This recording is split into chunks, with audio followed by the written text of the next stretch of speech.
सान्वी, संध्या, सृष्टि, हेमलता, नारायणी, कौशल, रविंद्र, संतोष, देवमित्र, फूलचंद। तो आज हम शुरू कर रहे हैं कम्युनिकेशन, जो कि बहुत इंपॉर्टेंट टॉपिक है और इससे बहुत सारे प्रश्न साथ में कम्युनिकेशन का।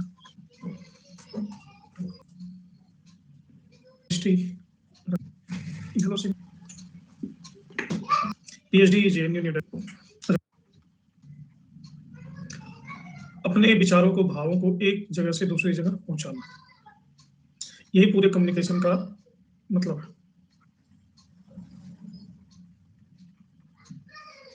और कोई मतलब नहीं।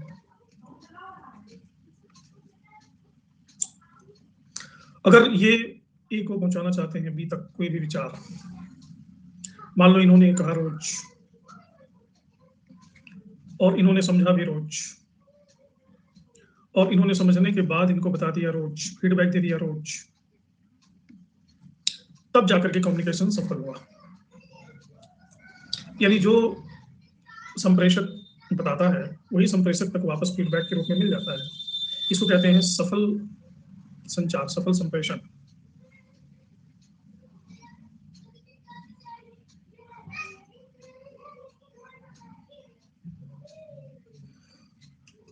वीरेंद्र, जो सैम्पलिंग की मैंने 2 क्लास की है ना। पहली क्लास जो मैंने पीडीएफ डाउनलोड की थी, वही इसको उस सेम चीज को मैंने दूसरी क्लास में, कल वाली क्लास में एक्सप्लेन किया है। तो वो पीडीएफ और कल का एक्सप्लेनेशन, ये दोनों ऐड कर लो। एक ही स्लाइड 2 जगह मैंने नहीं अपलोड किया, वो सेम उसी क्लास का ही इलाबोरेशन था ये। क्योंकि सैम्पलिंग बहुत ही टिपिकल टॉपिक है, खासकर ह्यूमैनिटीज के लोगों के लिए। कोई बैकग्राउंड नॉइज तो नहीं आ रही?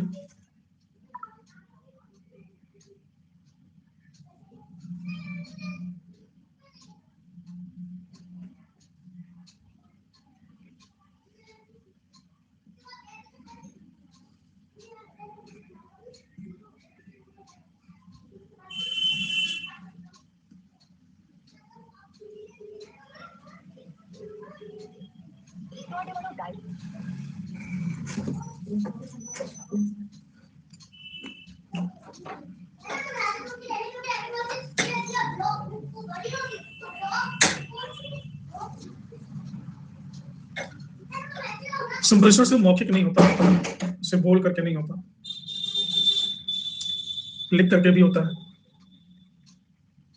सिर्फ लिख करके नहीं होता, आपके एटीट्यूड से भी संप्रेषण होता है। और संप्रेषण जब बहुत गहरा हो जाता है तो साइलेंस में भी होता है।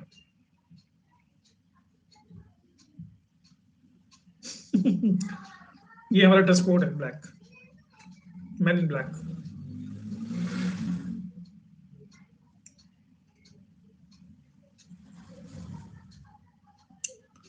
रिसर्च एप्टीट्यूड की क्लास वाइज पीडीएफ मैंने डाउनलोड। साइलेंस में कम्युनिकेशन, एक छोटा सा बेबी है और उसकी मदर है। मदर को पता चल जाता है कि बेबी को क्या तकलीफ है, बेबी कब भूखा है, कब प्यास लगी है। बच्चा बताता नहीं, 2 महीने 3 महीने का बच्चा है, क्या बताएगा।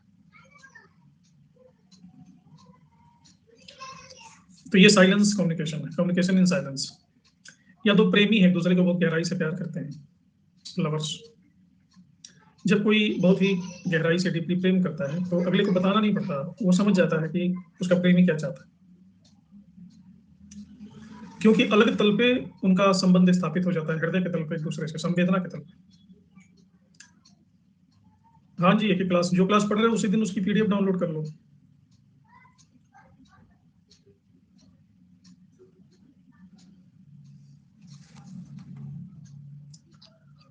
कहने का मतलब, विदाउट कम्युनिकेशन हम समाज में रह नहीं सकते। अगर आप 100 साल जीते हैं तो 70 ईयर आप कम्युनिकेट करते हैं लोगों से। और आप में और जानवरों में सिर्फ कम्युनिकेशन का ही फर्क है, बाकी तो हाथ पैर, आंख नाक मुंह उसके पास भी है, दांतें उसके पास भी। बल्कि जानवर के पास पूंछ है, आपके पास पूंछ नहीं है, ये हमारे पास कुछ अधिक ही है। उसके बाद रिटर्न के बाद है एटीट्यूड।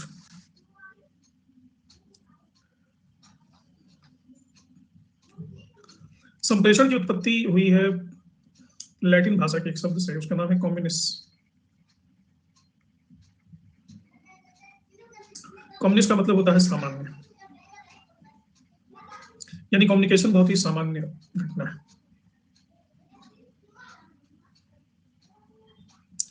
इसमें कम्युनिकेशन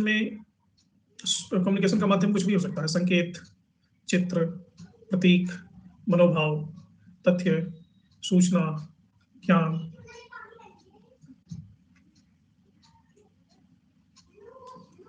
अब प्रश्न ये उठता है कि कोई भी संप्रेषण होता है वो प्रभावी है कि प्रभावी नहीं है, प्रभावी या अप्रभावी संप्रेषण। प्रभावी संप्रेषण का मतलब ये नहीं है कि आप बहुत बेहतरीन ढंग से उसको अभिव्यक्त कर रहे हैं। प्रभावी संप्रेषण का सीधा सा अर्थ है कि जो डिकोडर है, जो ग्राहक है, ग्रहण करता है, वो उस चीज को वैसा ही समझ ले जैसा ही उसको संदेश दिया गया है। अगर इनकोडर कुछ और कह रहा है, डिकोडर कुछ और कह रहा है, तो वो संदेश इनकोडर कितने भी ब्यूटीफुली कह रहा है, कितने ही सुंदर शब्दों में कह रहा है, वो अप्रभावी कम्युनिकेशन है। तो प्रभावी और अप्रभावी कैसे निर्धारित नहीं करते?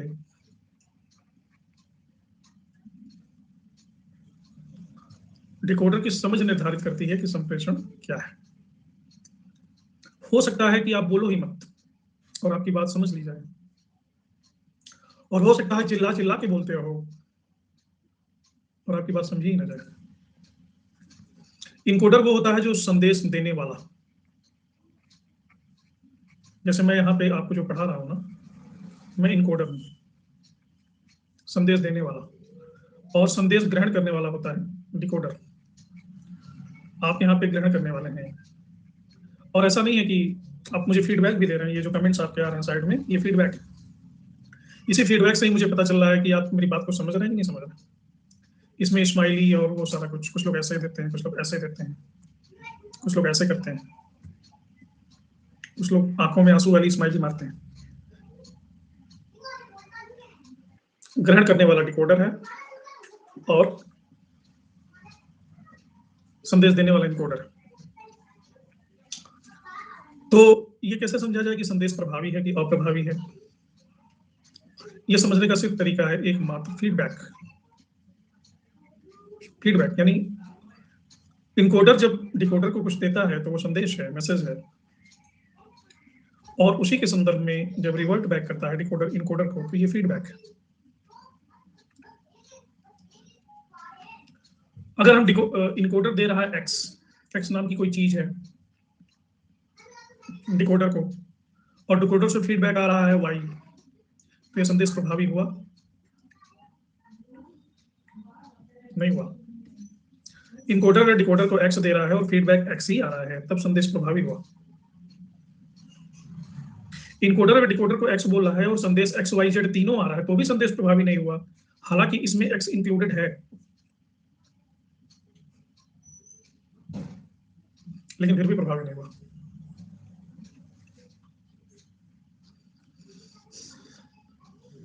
तो अभी तक आपको ये पता चल गया होगा कि कम्युनिकेशन के कुल मिलाकर के 4 आयाम होते हैं। संचार के 4 आयाम होते हैं। कौन कौन से? इसको ऐसे समझेंगे।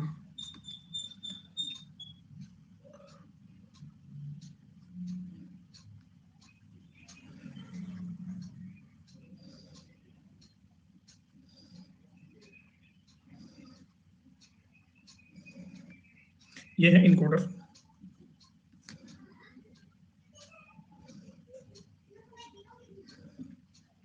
ये है डिकोडर। इनकोडर देते हैं मैसेज, और मैसेज डिकोडर के पास जाता है। पहला आयाम है इनकोडर, संदेश प्रेषक। दूसरा आयाम है मीडियम या चैनल, जिसके माध्यम से संदेश इनकोडर से डिकोडर तक की यात्रा करता है। तीसरा आयाम है डिकोडर। डिकोडर का मतलब होता है संदेश को समझने वाला। डिकोड करना यानी समझना, इनकोड करना यानी उस किसी भी विषय में सार को भरना।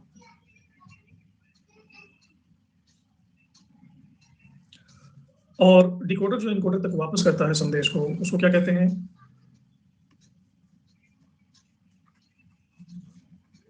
फीडबैक। इस फीडबैक को हिंदी में कहते हैं प्रतिपुष्टि। प्रतिपुष्टि। ये 4 आयाम होते हैं किसी भी कम्युनिकेशन के पूरे चैनल के। एक 5वां आयाम भी जुड़ जाता है कभी कभी, और वो बाधा डालता है कम्युनिकेशन में। इस 5वें आयाम को कहते हैं हर्डल, यानी बाधा, और भी कोई नाम हो सकता है। जब हर्डल आता है किसी प्रकार का, तो इनकोडर की बात डिकोडर को समझ में नहीं आती, डिकोडर का फीडबैक इनकोडर को समझ में नहीं आता, सारा का सारा मामला खराब हो जाता है। अब ये बाधा कई प्रकार की हो सकती है। जैसे मैं इनकोडर हूं, मैं आपको मैसेज दे रहा हूं, हो सकता है कि नेटवर्क मेरा इशू, ये एक हर्डल। हो सकता है मेरा लैपटॉप ऑफ हो जाए, इलेक्ट्रिक प्रॉब्लम, इलेक्ट्रिसिटी प्रॉब्लम, या आपका नेटवर्क गड़बड़ हो, या मेरे डिवाइस में कोई प्रॉब्लम, या आपके डिवाइस में कोई प्रॉब्लम, मेरे माइक में कोई प्रॉब्लम, या बैकग्राउंड नॉइस हो। ऐसे बहुत सारी चीजें बाधाओं के अंतर्गत आती हैं। संप्रेषण क्यों बहुत जरूरी है जीवन में? क्योंकि जीवन में आज जो लोग सफल हैं, हाँ, मूड भी वेरी गुड, मूड भी बाधा है। मूड मेरा खराब हो, बीवी से झगड़ा हो गया हो, जो कि डेली होता है, तो कभी कभी शाम को हो जाता है तो पढ़ाने का मन नहीं करता, तो सुबह कर लेता हूँ आजकल। डेली एक बार करना जरूरी है, तो सुबह निकाल लेता हूँ ताकि शाम वाला मूड ठीक रहे।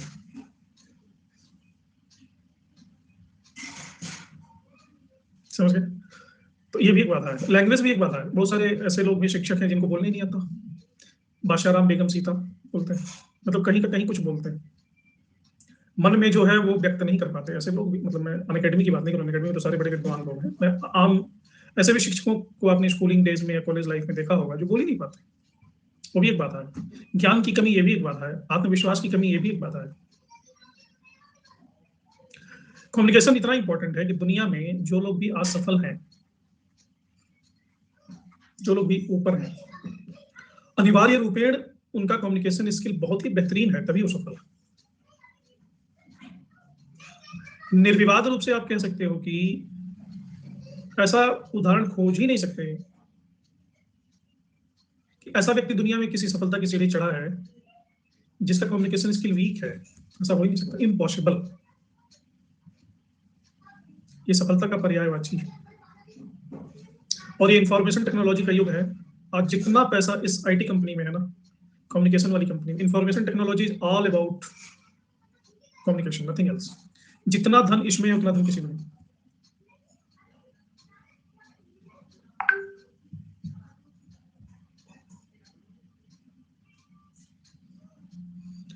तो यहां तक समझ में आ गई बात, ये बेसिक है कम्युनिकेशन का, ये आधारभूत, ये सब चीजें आपको मिलेंगी यहाँ पर। अरे ये तो ये आ गया।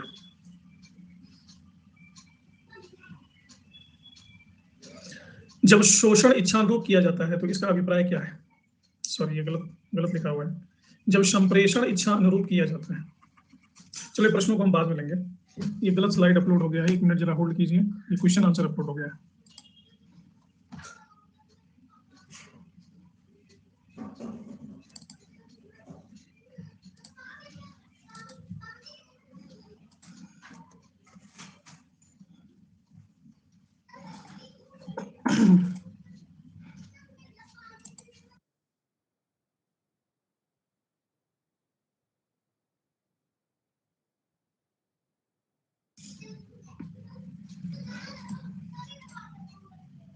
कम्युनिकेशन इंग्लिश में क्वेश्चन मैं बता दूंगा आपको।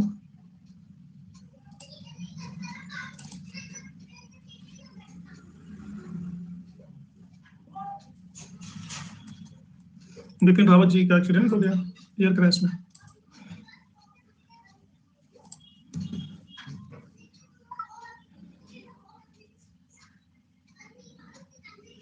कब हुआ, कहाँ हुआ?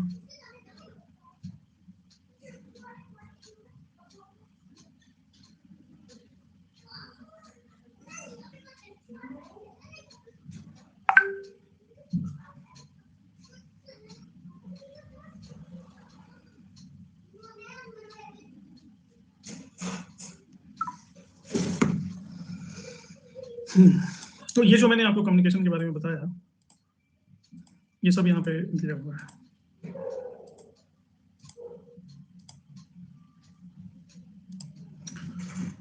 अब हम बात करेंगे कम्युनिकेशन क्यों करते हैं हम, कारण।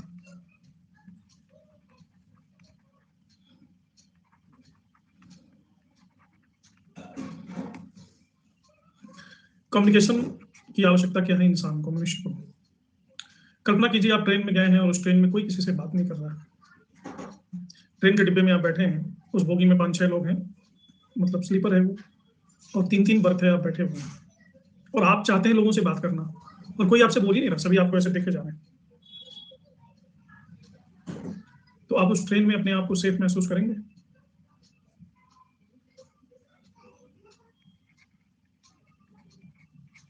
आप रास्ते में किसी को मिलते हैं, पूछ लेते हैं और कैसे हैं, क्या चल रहा है, क्या हालचाल है, पूछते होंगे सभी लोग। क्यों पूछते हैं? आप रियली कंसर्न्ड हैं कि किसी का क्या हालचाल है? वो कहते हैं कि मेरी बेटी की शादी है, 2 लाख रुपए कम पड़ रहे थे, तो दे देंगे। हालचाल ठीक नहीं है। हालचाल किसका ठीक रहता है? सभी का खराब ही रहता है। किसी को क्या प्रॉब्लम, किसी को क्या प्रॉब्लम। हंसता हुआ तो कोई मिलता नहीं। कम्युनिकेशन, ये हालचाल क्यों पूछते हैं आप इसलिए नहीं पूछते हैं कि आप कंसर्न है उसके हालचाल से। इसलिए पूछते हैं कि ये हमारे प्रति किस वेवलेंथ पे डील कर रहा है, ये जानने के लिए। यानी उसके प्रति अपने भीतर की अनिश्चितता को दूर करने के लिए, अनिश्चितता को कम करना चाहते हैं। अब अचानक से आपसे बात ही करना उसने बंद कर दिया, तो आप जरूर परेशान हो जाएंगे कि मुझसे बात क्यों नहीं कर रहा है। होंगे कि नहीं होंगे परेशान? तो पहला कारण है कि मनुष्य कम्युनिकेट इसलिए करता है कि अनिश्चितता को दूर करना चाहता है, क्योंकि वो आपके पैरामीटर से बाहर जा रहा है, आपके मैपिंग से, कैनवासिंग से बाहर जा रहा है। हर व्यक्ति का हमारे मन में एक पैरामीटर होता है, वो वेल डिफाइंड होता है। मिन्नी कैसी है, पूजा कैसी है, ज्योति कैसी है, संगीता कैसी है, रंजनी कैसी है।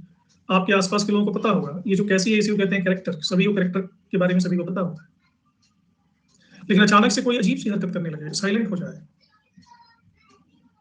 तो फिर आप उससे थोड़ा सा ना बच के ही रहना चाहोगे। अब कोई कलीग है आप, या कोई आपका फ्रेंड है, अचानक से आपसे बात करना बंद कर दे, कोई ऐसी परिस्थिति आ जाए कि आप दोनों को कहीं साथ में दूर जाना है, तो मोस्ट प्रोबेबली आप उनके साथ जाना नहीं चाहोगे। बंदे मात्र क्यों नहीं जाना चाहोगे? क्योंकि अनिश्चितता है उसके व्यवहार में आपके प्रति। पता नहीं क्या करेगी या क्या करेगा।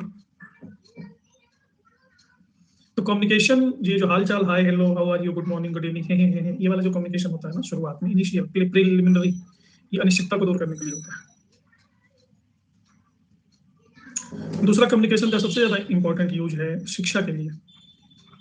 कम्युनिकेशन के बिना इस दुनिया में सिर्फ एक बार ही शिक्षा दी गई है, वो उपनिषदों में दी गई है। उसमें भी साइलेंट कम्युनिकेशन था, इन डीप लव। कम्युनिकेशन के बिना आप शिक्षा की कल्पना नहीं कर सकते, आपको सीख ही नहीं पाओगे।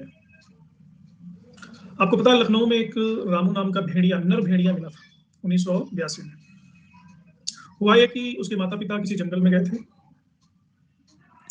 और पता नहीं क्या हुआ, शेर ने दौड़ा लिया या किसी जंगली जानवर ने हमला किया या भेड़ियों ने अटैक कर दिया। उसके माता पिता बामुश्किल जान बचा के भाग के आए, लेकिन वो बच्चा उनका वहीं छूट गया और भेड़ियों ने उसको पाला पोसा। जब वो 12-14 साल का हुआ तो बिल्कुल भेड़ियों की तरह 4 पैर से चलता था, उन्हीं की तरह गुर्राता था, उन्हीं की तरह खाता था, भेड़ियों का दूध पी, उन्हीं की तरह ऐसा करता था जब भेड़िए जो बोलते हैं। झपट के जाके शिकार, भेड़िए जैसे शिकार करते हैं। ये रियल है, आप सर्च करना गूगल पे, उसका नाम रामू रखा था। और 2 बहनें भी इस टाइप की पाई गई थी, कमला और पिमला। तो चूंकि वो 16 साल की हो गई थी और भेड़िए, सारी हरकतों भेड़िए की, तो उसको जब लखनऊ में इत्तेफाक से वो शहर में आ गया, किसी शिकारी के माध्यम से पकड़े गए और उसको सिविलाइज्ड करने के चक्कर में उनकी जान चली गई। वो सिविलाइज नहीं होता है। क्या डिफरेंस हो गया? उनका कम्युनिकेशन गलत हो गया। जंगल बुक में कम से कम मुगली इंसान तो है, वो इंसान नहीं थे, उनके अंदर की इंसानियत खत्म हो गई थी। Only the difference was communication. भेड़ियों ने नहीं कहा, छोटे बच्चे को, जानवर भी उनके प्रति दयालु होते हैं। मैंने अक्सर देखा है, इवन सांप भी अगर छोटा बच्चा है तो सांप छोटे बच्चे को नहीं काटता, जहरीला नाम। कई बार तो ऐसे इंसिडेंट भी देखे गए हैं कि सांप के ऊपर बच्चा पैर करके खड़ा है या सांप को लेके खेल रहा है, वो सांप नहीं काटता।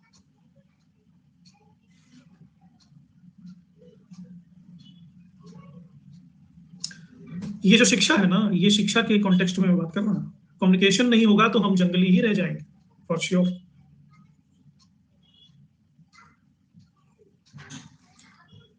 कम्युनिकेशन से हमको एक और इंपॉर्टेंट चीज मिलती है, मोटिवेशन। विदाउट कम्युनिकेशन मोटिवेशन देना संभव है? Motivation and moral. आपका एक आइडियल है, आप किसी टीचर को आइडियल मानते हो, या आप सबके लाइफ में कोई ना कोई आइडियल होता है, वो बस प्रशंसा भरी निगाह से आपको देख भर ले तो रात को नींद नहीं आती, करवटें बदलते रहते हो, सर ने आज तक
बड़ा अप्रिशिएट किया। कोई पूछता क्या किया सर ने? अरे उन्होंने बड़े ही अच्छे तरीके से हमको देखा, he was happy with my performance. ऐसा सभी के जीवन में हुआ होगा। आप जिसको अपना आइडियल मान रहे हो वो थोड़ी सी आपकी तारीफ करते, बस यही बोल रहे वेरी वेरी गुड, तो मजा आ जाता, लगता है लाइफ में क्या आ गया। क्या नूरजहां को सांप ने, हाँ नूरजहां को सांप ने बचाया था। तारीफ करने की जरूरत ही नहीं है। मैं क्लास में मैंने इंस्टाग्राम पे शेयर किया, क्लास में पढ़ा रहा हूँ, तो किसी ने देखा होगा आप लोगों ने, जो बच्चे आपको आइडियल मानते हैं बस उनको खुश होकर के देख लो, वो खिल जाते हैं फूल की तरह। That is also type of communication, जबान से नहीं कुछ बोला गया।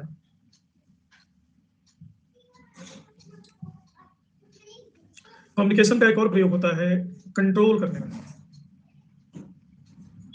व्यवहार को कम्युनिकेशन के माध्यम से नियंत्रित किया जाता है। कल्चरल प्रोग्रेशन, बिना कम्युनिकेशन के सांस्कृतिक विकास संभव नहीं है। Doctor Amit Kumar Singh, doctor underscore Amit underscore Kumar underscore नहीं, डॉक्टर अमित कुमार सिंह ऑफिशियल, ऐसे। राष्ट्र की एकता, समाज की एकता, इंटीग्रेशन बिना कम्युनिकेशन के संभव नहीं है।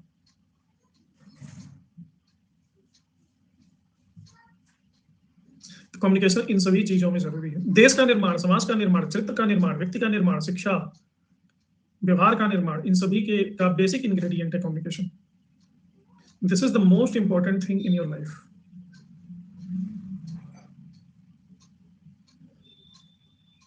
ये जो इंस्टाग्राम है या फेसबुक है या व्हाट्सएप है, ये भी कम्युनिकेशन के लिए ही तो है। इसका भी काम कम्युनिकेशन ही है। नेचर ऑफ कम्युनिकेशन, संचार की प्रकृति। कम्युनिकेशन के क्या क्या गुण होते हैं?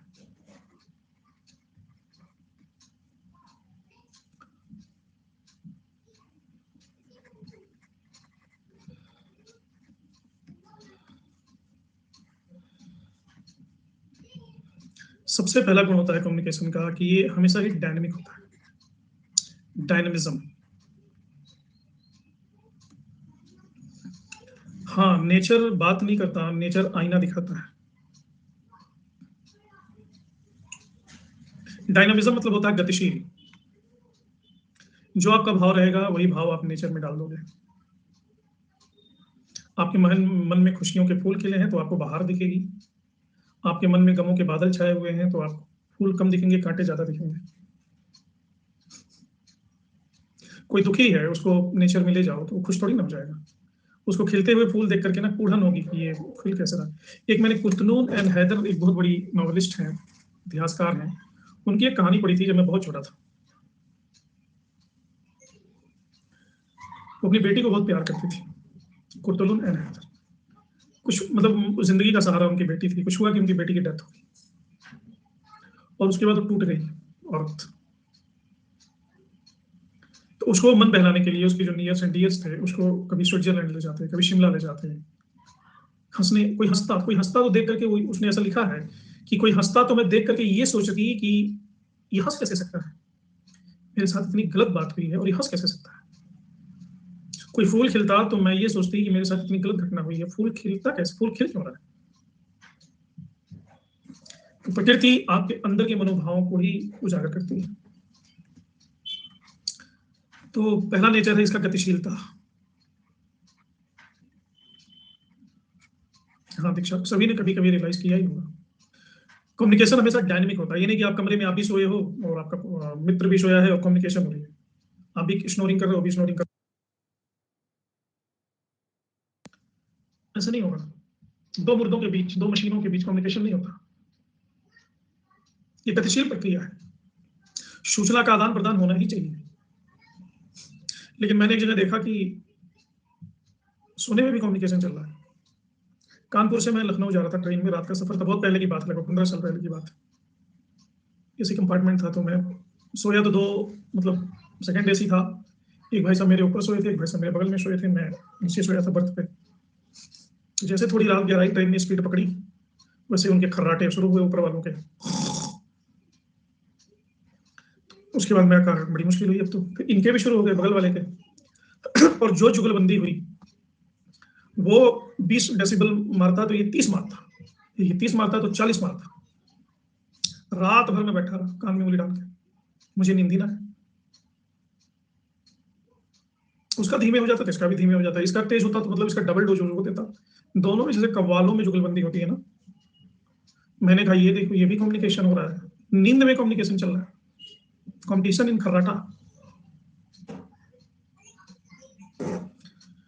दूसरा, communication is all about skill. Skill क्या होता है? कौशल। और तो रात भर में जगा रहा, जब कानपुर उतरने को, लखनऊ उतरने को हुआ, तो दोनों बड़े बड़े ही आनंदित उठे।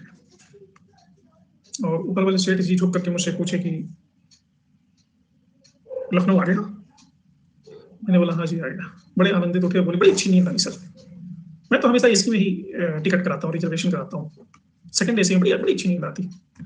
मैं कहा ऐसा सेठ जी, थोड़ी गल तो सही है, लेकिन दूसरों को सोने नहीं देते आप, आपको पता है?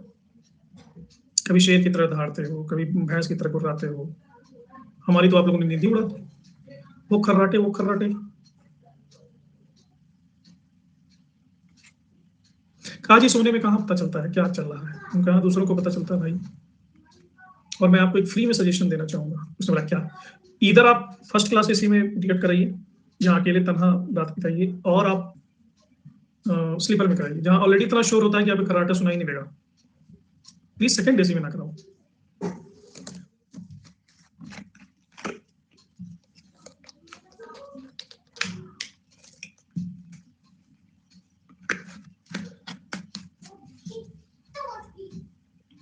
स्नोर करने वालों को पता ही नहीं चलता कि वो स्नोरिंग कर रहे हैं। खैर, संप्रेषण एक प्रकार का कौशल है, स्किल है, और इस स्किल के 4 अवयव होते हैं: listening skill, speaking skill, writing skill, reading skill. सबसे इंपॉर्टेंट है लिसनिंग स्किल। आपको पता है इस पूरी दुनिया में जो सबसे कम की जाती है वो है लिसनिंग। कोई किसी की नहीं सुनता।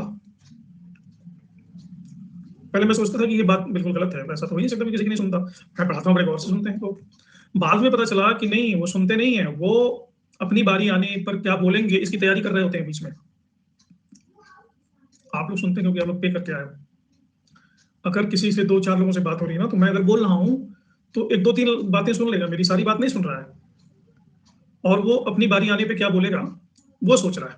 2-3, जैसे मैंने 100 चीजें बोली उसको 5 मिनट में, इसमें से अपने मनपसंद की उसने 3 चीजें निकालनी या 4 चीजें निकालनी, और इस पर अपना प्रेजेंटेशन वो तैयार कर लिया इन बिटवीन। कभी कभी तो बड़ा आश्चर्य होता है कि हमने जो कहा उसका ठीक उल्टा बोल रहा है वो, जिसे समझा ही नहीं। ये आप ही तैयारी नहीं करते, सभी करते हैं। ऐसा क्यों होता है? क्योंकि एक पैरेलल उनके मन में थॉट्स चलते रहते हैं, थॉट्स चलते रहते हैं। अच्छा, मैं बोलूंगा आग, तो मेरे आग का मतलब है जंगल की आग। उनके मन में जो थॉट चल रहा है वो किचन में जो गैस बर्नर पे आग लगी है वो आग। मैं बोलूंगा आग ने जलाकर राख कर दिया पूरे जंगल को। तो उन्होंने कभी एक जमाने में लाल मिर्ची जलाई थी बर्नर पे, तो सोच रहे हाँ लाल मिर्ची को मैंने भी राख किया था, ऐसे ही राख किया होगा, लेकिन बड़ा धुआं निकला था, बड़ी खांसी आई थी। फिर पूछेंगे तब तो खांसी भी आती होगी जो लोग रहते होंगे जंगल में। मैं कहूँगा हाँ जानवरों को खांसी आती होगी, आई डोंट नो, जानवरों से कहीं पूछा नहीं। क्यों? बंदा अपने मन में जो थॉट चल रहा है, पैरेलल थॉट, वो पैरेलल थॉट उनके अलग चलेंगे, हमारी अलग चलेंगे नेचुरली। क्यों? क्योंकि उनकी कंडीशनिंग अलग है, हमारी कंडीशनिंग अलग है। हमारी कहानी पिछली अलग है, उनकी पिछली कहानी अलग है। हमको भगवान ने अलग क्वेश्चन पेपर सॉल्व करवाया है, उनसे अलग क्वेश्चन पेपर सॉल्व करवाया है, तो दोनों के बीच कम्युनिकेशन होता ही नहीं। कम्युनिकेशन स्किल बता रहा हूँ, कम्युनिकेशन स्किल की चार है। लिसनिंग स्किल कैसे डेवलप होता है? लिसनिंग स्किल तब होता है जब हम एप्रीहेंशन लेस होकर किसी की बात को सुनते हैं, अपने पूर्वाग्रहों को किनारे रख देते हैं, अपनी कंडीशनिंग को किनारे रख देते हैं, जो कि बहुत ही मुश्किल काम है। इस दुनिया का सबसे बड़ा मुश्किल काम है डीकंडीशनड होना।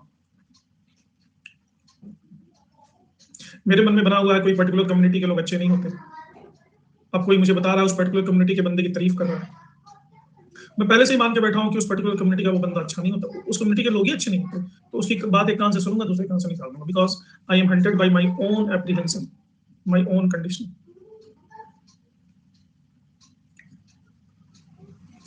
कंडीशनिंग नहीं जानते, संस्कार।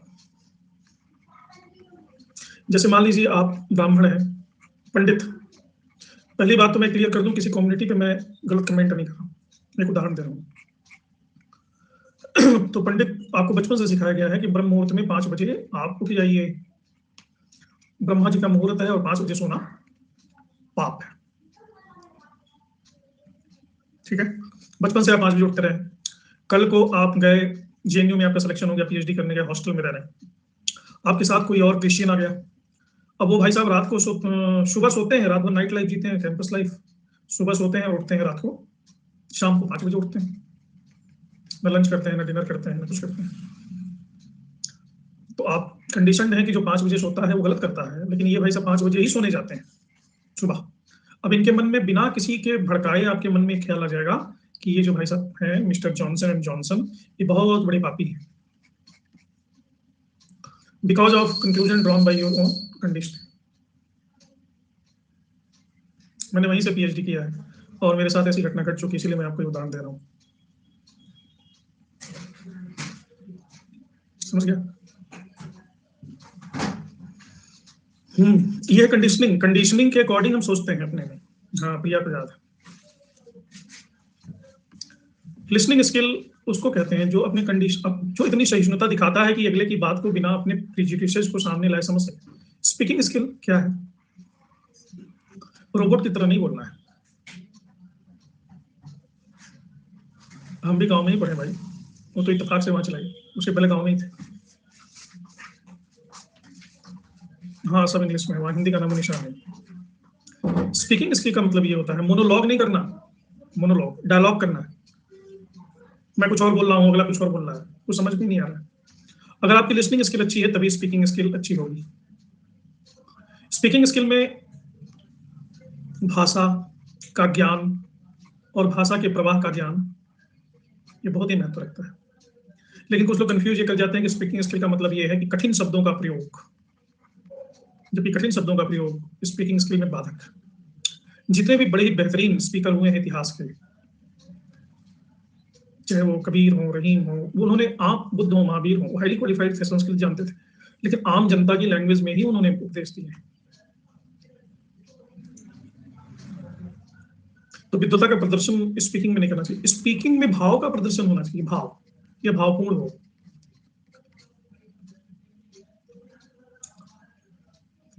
मैंने अभी मेरी बड़ी अच्छी मूवी है संजय लीला भंसाली की, हम दिल दे चुके सनम, किसने देखा? सभी लोगों ने देखा ना, मुझे बड़ी अच्छी लगती है, मैं हर साल एक बार देख लेता हूँ। उसमें 2 पार्ट, पहला पार्ट ये है कि वो इटली वाले से नंदिनी प्रेम कर रही है और उसके प्रेम के चक्कर में शुद्ध बुद्ध खुला बैठी, उसको ना परिवार से मतलब है ना खानदान से, बस उसी के चक्कर में। दूसरा एपिसोड है कि उसकी शादी हो जाती है और उसका पति को जब पता चलता है कि ये किसी और के प्यार में है, तो एक अच्छे इंसान का परिचय देते हुए वो इटली ले जाता है उसकी पुरानी प्रेमी से मिलाने। वो एक लफ्ज कभी नहीं बोलता कि उसके अंदर क्या फीलिंग्स हैं, बोलता ही नहीं उससे,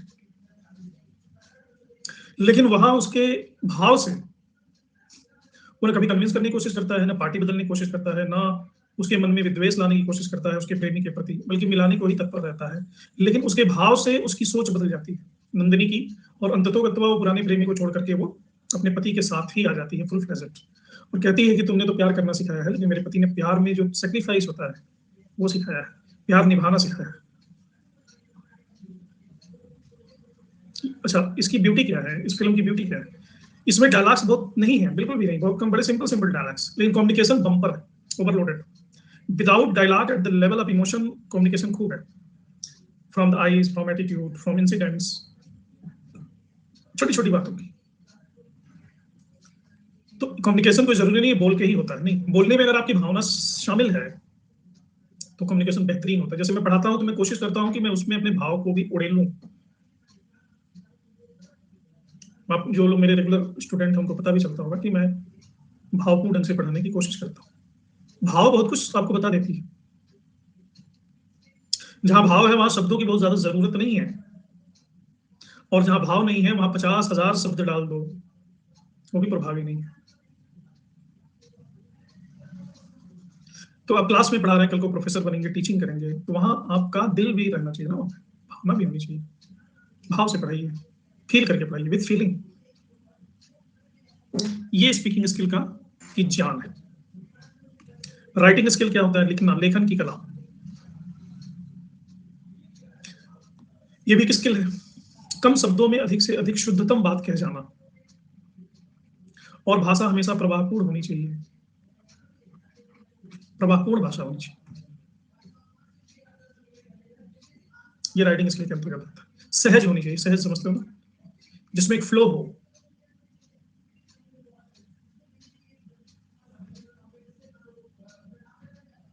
ऐसे मत शब्द जाल फैला दो कि पढ़ने वाले को डिसिप्लिन लेना पड़ेगा, ये क्या बोल रहा है। अंततोगत्वा प्रतिष्ठा में उन्मूलन के मद्देनजर इस समूचे व्योम में ऐसी अंतर स्थापना हुई कि दिग्दिगंत झंकृत हो उठे।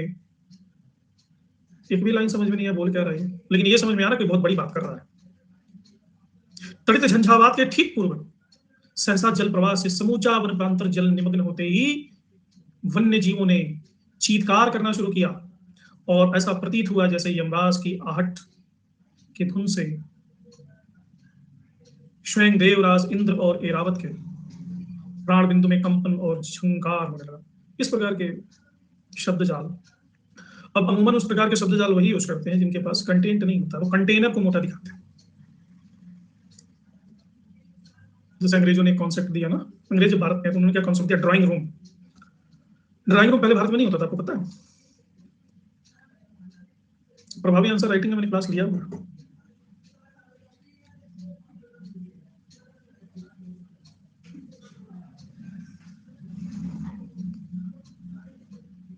तो मोबाइल में रिकॉर्ड करो, जो पढ़ रही हो बोल बोल के पढ़ो, मोबाइल में रिकॉर्ड करो, उसी को सुना करो।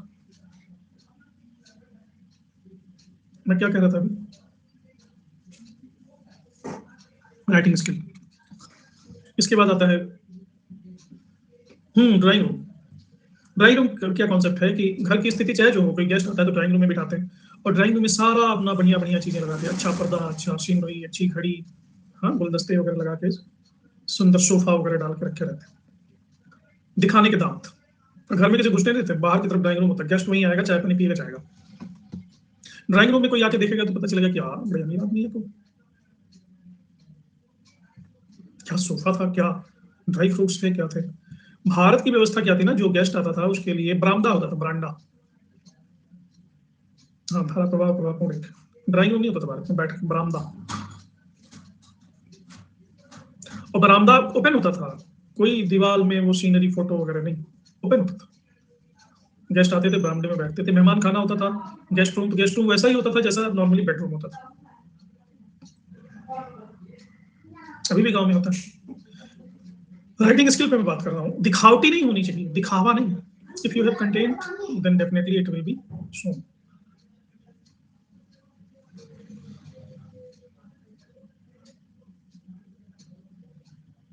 वो सारा, हाँ। और अर्गन होता है, रस्सी बांध देते एक दीवार से दूसरी दीवार पे, सारे कपड़े उसी पे लाद देते हैं। गांव में तो कपड़ा टांगने का फेवरेट है, वो एक दीवार से दूसरी दीवार पे रस्सी और सारे कपड़े ऊपर लदे हुए, उसको कहते हैं अर्गन। ये घर की शोभा सबसे ज्यादा बिगाड़ते हैं। चौथा स्किल है रीडिंग स्किल। पढ़ने की कला। रीडिंग स्किल में भी वही चीज आती है, वही कंडीशन आता है जो लिसनिंग स्किल में आता है। कोई भी चीज हम पढ़ें तो अपने पूर्वाग्रहों को किनारे रख करके पढ़ेंगे, पूर्वाग्रह को किनारे रखेंगे, दैट इज रीडिंग स्किल। हांडी भी रखते हैं, हांडी तो थोड़ी ठीक भी लगती है, चलो एंटीक लगती है, अर्गन वाला बड़ा गंदा लगता है। हमारे गांव में तो प्याज और लहसुन भी टांग देते थे, कद्दू टांग देते थे।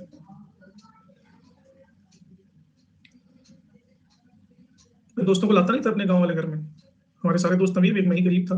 गरीब नॉट इन दैट टर्म, सब लोग शहर में रहते थे, नौकरी वाले लोग थे, तो छोटा सा 2-4 कमरे का घर था, लेकिन बड़ा डेकोरेटेड था। क्योंकि अब किसान का जो घर होता है डेकोरेटेड नहीं होता है, कहीं कुदाल पड़ा है, कहीं फावड़ा पड़ा है, और लंबे चौड़े दलान मकान, बैठका सारा, भाला तलवार फरसा, वो सब रखे रहते थे, लाठी वाठी, मच्छरदानी लगाने के वो बांस काट काट के, डंडियां, कोने दरवाजों के पीछे तो डंडियां ही मिलती है। और कभी कभी मम्मी का जब दिमाग खराब हो तो उससे कुटाई के भी काम में ले लेती है सुविधा। हमने तो मच्छरदानी की डंडियों से बड़ा मार खाया है।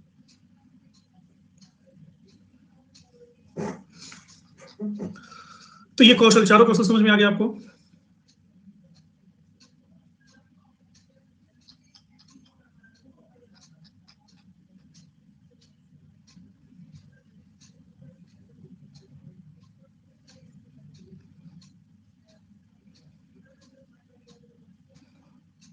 रीडिंग स्किल में कोई भी चीज हम पढ़ रहे हैं तो मन शांत होना चाहिए, किसी भी प्रकार का पूर्वाग्रह नहीं होना चाहिए। अगर प्रीजुडिसेस लेके आप पढ़ रहे हैं तो वो जो लिखा है वो समझ में नहीं आएगा।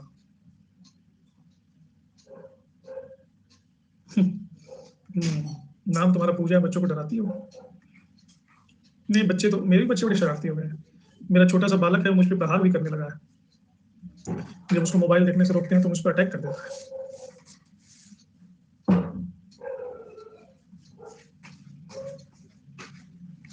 तो ये दूसरा स्किल, कौशल, कौशल क्या है सभी को समझ में आ गया। तीसरी बात,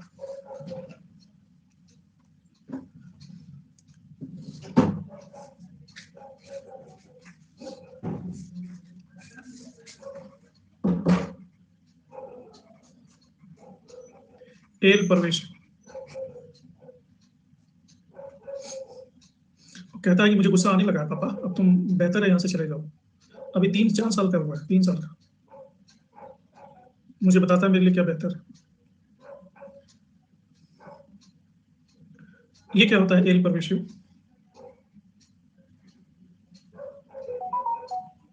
और मैं भी तुम दबा के चला जाता हूँ। कर्मचारियों के 3 स्तर होते हैं, उच्च स्तर, मध्य स्तर और निम्न स्तर। तो निम्न स्तर के जो कर्मचारी होते हैं, लोअर, वो कोई भी कम्युनिकेशन जब ऊपर की तरफ ले जाते हैं तो लोअर ग्रेड के लोग इस कम्युनिकेशन को as it is middle grade के कर्मचारियों को देते हैं, एज इट इज। साउंड है, लेकिन आंखों की चिंता है ना, कहीं आंखें अनसाउंड ना हो जाए। और जब मिडिल स्तर से ये सूचना ऊपर जाती है, संक्षिप्तीकरण के बाद पहुंचती, तो इनका ट्रांसफॉर्मेशन होता है, इनको और प्रिसाइज, प्यूरिफाई और ट्रांसफॉर्म करके ऊपर भेजा जाता है। इसके बाद ये निर्देश के रूप में आ जाते हैं लोअर क्लास। ये बात समझे आप? जो लोग भी जॉब करते होंगे उनके अनुभव में ये बात होगी।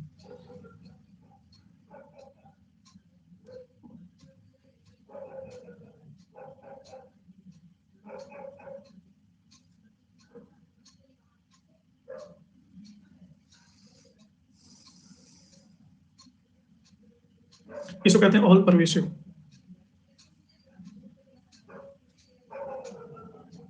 यानी व्यापक। कोई भी सूचना जब लोअर से हायर की तरफ गति करती है ना कम्युनिकेशन में, तो ये रिफाइंड होते होते जाती है, सुपर रिफाइंड वे में गति करती है ऊपर नीचे से।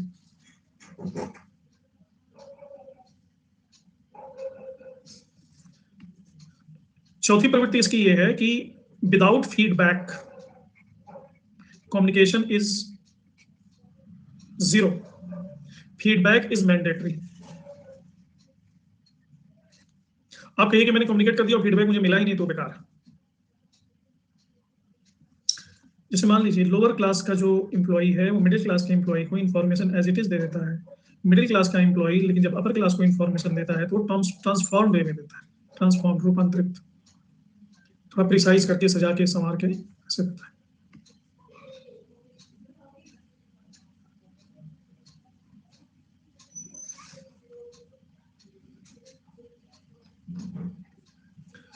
Communication always has context.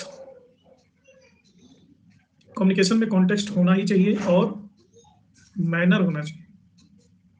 Without context और without manner communication can not happen. Context communication को मीनिंग देता है, without context there would not be any meaning. बता रहा हूं, जैसे आपको कहना है कि मुझे एक गिलास पानी दे दीजिए, तो एक गिलास पानी दे दीजिए को कई तरीके से आप कह सकते हैं। मेरे लिए एक पानी का गिलास लाइए, मुझे एक पानी का गिलास दीजिए, क्या मुझे एक गिलास पानी मिल सकता है, क्या तुम मुझे एक पानी का गिलास दे सकते हो। तो कम्युनिकेशन में क्या इंपॉर्टेंट तो है ही है, कैसे भी इक्वली इंपॉर्टेंट। कैसे कहते हो, अगर आपकी कम्युनिकेशन में विनम्रता है, हम्बल हुआ, तो आपका कम्युनिकेशन ज्यादा प्रभावी माना जाएगा। जो पृथ्वीराज रासो के रचयिता हैं चंद बरदाई और ऐसे लोग, अबुल फजल, जितने भी दरबारी कवि हुए हैं, इसे विनम्रता की रोटी खाते थे, विनम्रता और चाटुकारिता, और कोई इनके पास तरीका नहीं था।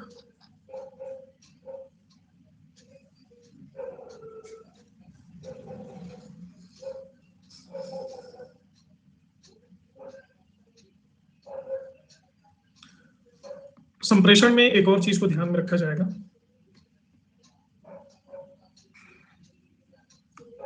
Symmetry and complementarity.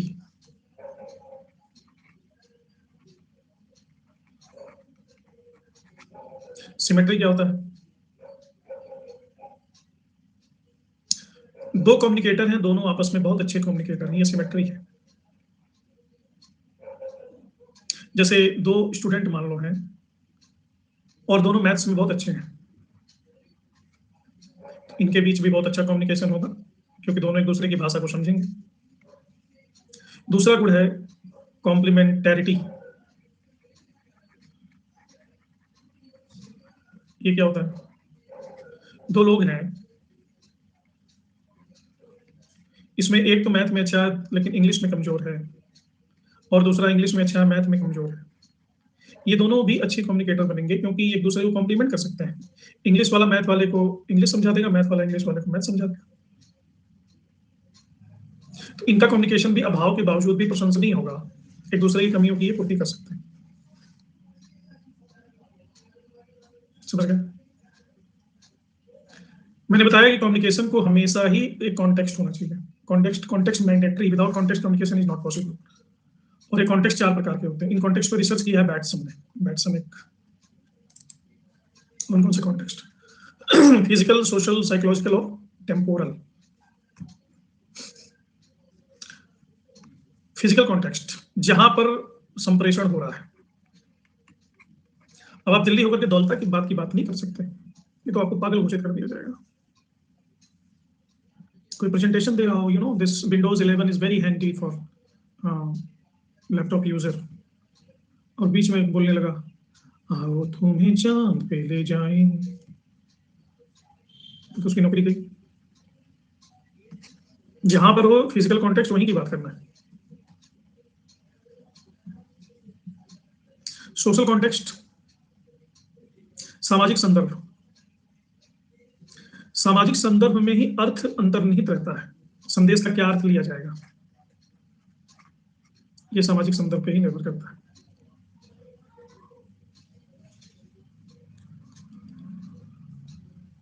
दो बहरे मिले रास्ते में, पूछा नखलऊ जा रहे हो, तो हैं जी। नखलऊ जा रहे हो, हैं जी। नखलऊ जा रहे हो, नहीं नखलऊ जा रहा हूं। तो पहला वाला बोलता ओ मैं समझा नखलऊ जा रहे हो, दोनों को नहीं समझ में आ रहा क्या बोल रहे हैं। लेकिन जा रहा है कहीं, वो तो उसको समझ में आ ही रहा है क्योंकि वो जा रहा है, उसका कॉन्टेक्स्ट ऐसा है कि वो जा रहा है, तभी ऐसा प्रश्न पूछो। एक हमारे नेता हुआ करते थे, अरुण जेटली। अरुण जेटली का भाषण मुझे कभी समझ में, अभी तो बेचारे दिवंगत हो गए, बड़े अच्छे राजनेता थे, वित्त मंत्री थे कुछ सालों तक, तो उनका हमको ज्यादा समझ में नहीं आता था बोलते क्या है, क्योंकि उसमें उनकी कोई गलती नहीं थी, गलती मेरी थी, क्योंकि वो हमेशा ही कॉन्टेक्सचुअल बोलते थे।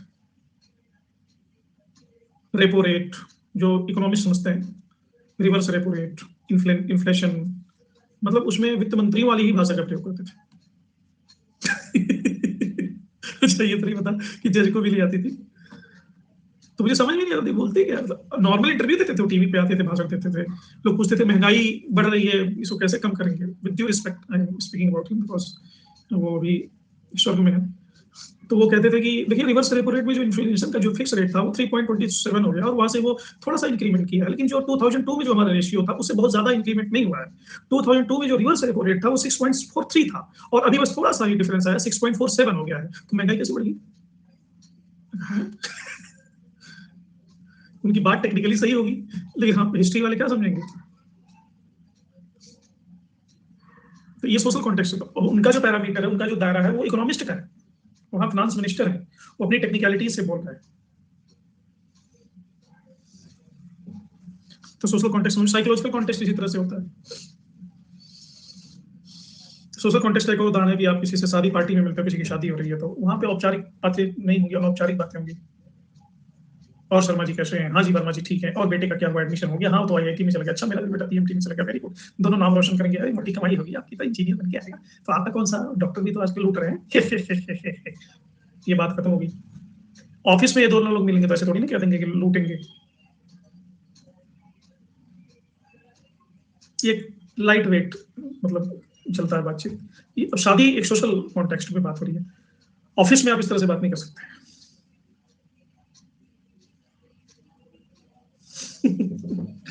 हाँ तुमको तो पता ही होगा, वकील थे वो, तुम्हारे भी वकीलों से संबंध है। साइकोलॉजिकल कॉन्टेक्स्ट क्या है?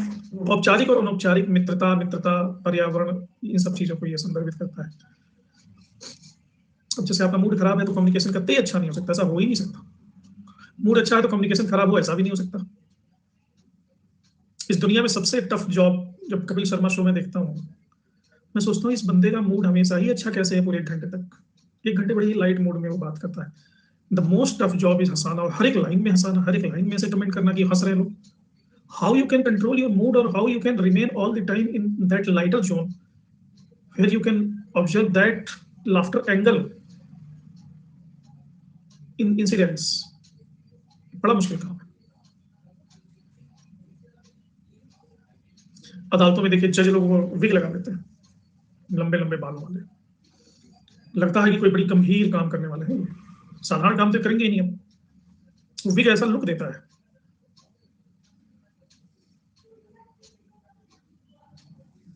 कभी भी आप देखें किसी ऑफिसर का जो केबिन होता है ना, उस ऑफिसर के केबिन को बड़ा, मेरे मेरे ही कॉलेज में देखता हूँ प्रिंसिपल का केबिन है, वो बड़े बड़े मेडल और वो कप्स, जीते हैं 60-70 साल पुराना कॉलेज, तो मेडल्स, गोल्ड मेडल और लटके, पूरी दीवार भरी हुई है। अब जैसे ही हमारे कॉलेज में कोई एंटर करता है ऑफिस में, तो सबसे पहले उसकी निगाह पड़ती है, गोल्ड मेडल, इतने बड़े बड़े cup, zonal cup, regional cup, national cups, shields, वो देख के दंग रह जाता है। प्रिंसिपल के सामने तक पहुंचते पहुंचते वो 10 बार अपना बीपी अप डाउन कर चुका होता है। फिर वहां से जाएगा तो रिसेप्शनिस्ट से मिलेगा, रिसेप्शनिस्ट उनको सोफे पे बिठा के 15-20 मिनट इंतजार करवाएगी, तब तक फाइलें लेके लोग अंदर जा रहे हैं, बाहर आ रहे हैं, अंदर जा रहे हैं, बाहर आ रहे हैं, पता नहीं क्या हो रहा है। वो सोचेगा कि कहाँ मैं आ गया, कहीं ऐसा तो नहीं कि अंदर जाऊंगा तो बाहर ही नहीं आ पाऊंगा। अभी भी वक्त है, निकल लो यहाँ से। 15-20 मिनट बाद बुलावा आता है कि मैडम मैडम बुला रही है, तो जाता धीरे से, पहले ही खास खा लेता है, मोबाइल वगैरह का वो कर लेता है साइलेंट मोड पे, कॉलर वगैरह ठीक कर लेता है ऐसे कि मैडम से बात करना, इंपॉर्टेंस क्रिएट हो गया। और फिर मैडम बोलती, हाँ जी तो यस मिस्टर शगुन, मैंने आपकी बेटी का प्रोफाइल चेक किया है और मुझे लगता है कि उसके एडमिशन में देरी नहीं करनी चाहिए, this is a question of career, और हमारी फीस भी बड़ी नॉमिनल है, only 30,000 per semester, you know the infrastructure we are having, we are processing international infrastructure and your daughter deserves it, haves it. उसी में चाय आ गया, मिठाई आ गई, पानी आ गया, जूस आ गया, लिम्का आ गया, कोका कोला आ गया। बाहर थे तो डरे हुए बैठे थे, अंदर आके बड़ी खतिरदारी। अब 30,000 बड़े आराम से निकलेंगे जेब से। ये है साइकोलॉजिकल कॉन्टेक्स्ट,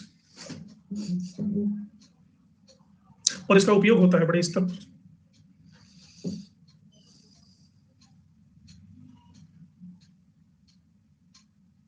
समझ गया साइकोलॉजिकल कॉन्टेक्स्ट कैसे होता है? फिजिकल कॉन्टेक्स्ट होता है कि जिस देश में हो उस देश की बात करो। ये क्या लॉजिक है कि हमेशा ऑफिसेस बड़े ही ग्रैंड बनाए जाते हैं और ये सारा प्रोसीजर फॉलो किया जाता है, इसके पीछे भी साइकोलॉजिकल कॉन्टेक्स्ट।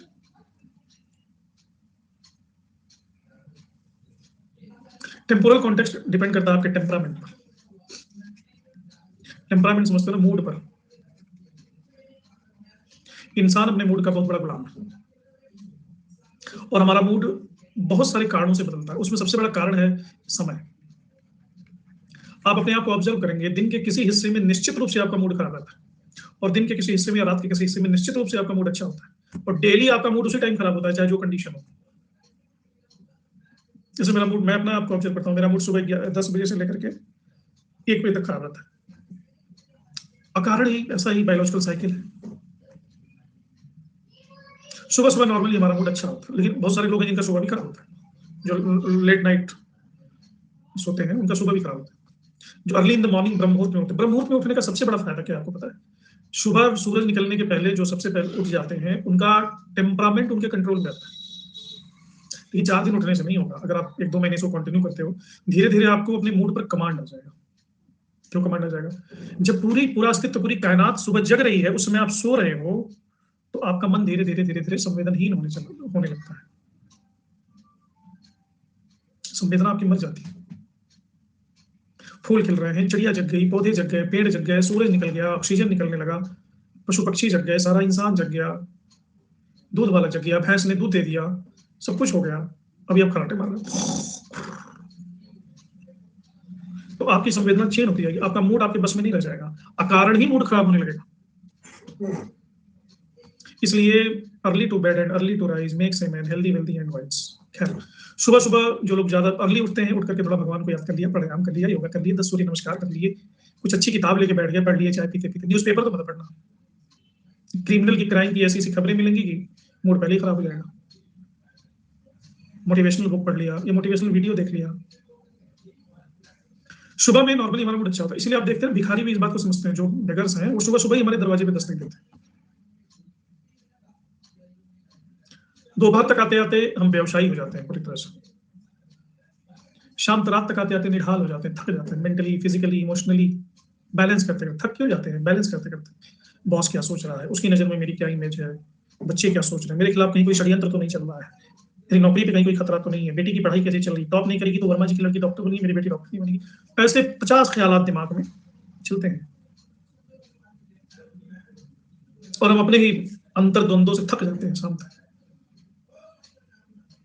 तो टेम्पोरल कॉन्टेक्स्ट का मतलब ये है कि मूड आपका ठीक हो, प्लस संदेश तभी महत्वपूर्ण है जब उसको ग्रहण करने वाले का भी मूड ठीक हो, सिर्फ आप ही का मूड ठीक नहीं हो, और वो उसकी रुचि हो, उसमें डिकोडर की रुचि हो।